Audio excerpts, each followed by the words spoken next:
नमस्कार. आजच्या व्हिडिओत बघणार आहोत इयत्ता 9वी गणित भाग 1 त्याच्यामध्ये सराव संच 2.1 मधला प्रश्न क्रमांक 3. काय दिलं आहे? खालील परिमेय संख्या p भागिले q या रूपामध्ये लिहायचं आहे. मागच्या व्हिडिओमध्ये आपण 3 गणितं बघितली, 0.6, 0.37 आणि 3.17. आता या व्हिडिओमध्ये आपण उरलेली 2 गणितं आपल्याला बघायची आहेत, सोडवायची आहेत. 15.89 आणि 2.514. ओके, तर पहिलं आपण चौथं गणित बघूया. चौथं गणित काय दिलं आहे? 15.89. याला इथं वरती आवर्ती आहे, म्हणजे 89 संख्या भरपूर वेळा आलेली आहे. ओके, तर आपल्याला सुरुवातीला काय करायचं, या संख्येला आपण x मानायचं आहे. x बरोबर 15.89 मानू आणि ह्याला समीकरण नंबर 1 मानायचं आहे. ओके, आता दशांश चिन्ह 2 संख्या पुढे आहे, म्हणजे आपल्याला काय करायचं आहे, दोन्ही समीकरणाला 100ने गुणायचं आहे. ओके, 15.8 असतं तर आपल्याला कितीने 10ने गुणता आलं असतं, पण तो 15.89 असल्यामुळे आपण 100ने गुणूया. इकडे आपल्याला लिहायचं दोन्ही बाजूला 100ने गुणू. 100ने गुणल्यानंतर काय होणार आहे? 100 गुणिले 1, 100x बरोबर 100 गुणिले 15.89 म्हणजे 1589.89 होतील. ओके, तर समीकरण नंबर 2 मानूया. तर समीकरण 2मधून 1ला वजा करूया. ओके, समीकरण नंबर 2मधून समीकरण 1 वजा करू. समीकरण नंबर 2 काय? 100x. समीकरण 1 काय? x आहे, म्हणजे हे आहे 100x मधून हे x गेले. त्याच्यानंतर 1589.89 मधून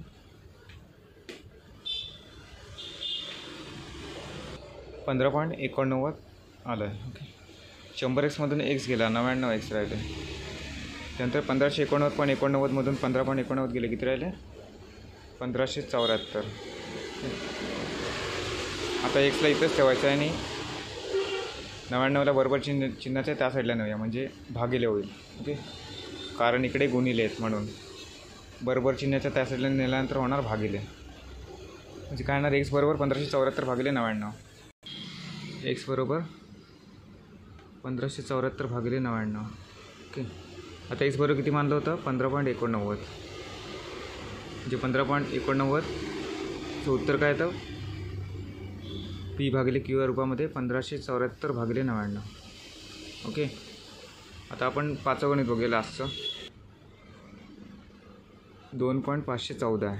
ओके, आता 3 संख्या सोडून दशांश चिन्ह आहे, म्हणजे आपल्याला काय करायचं आहे, पहिला ते x मानूया.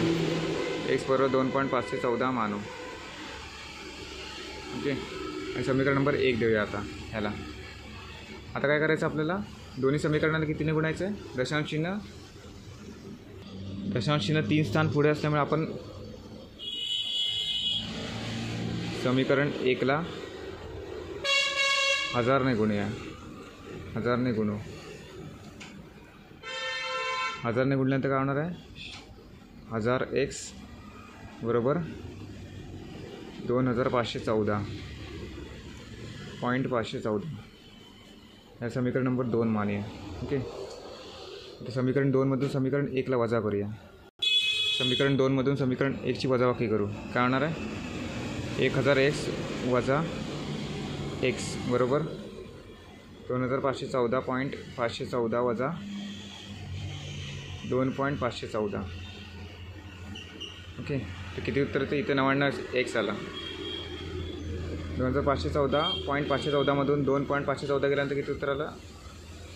2512. ठीक आहे, आता xला इथेच ठेवायचं आहे, 99ला इकडे आणूया.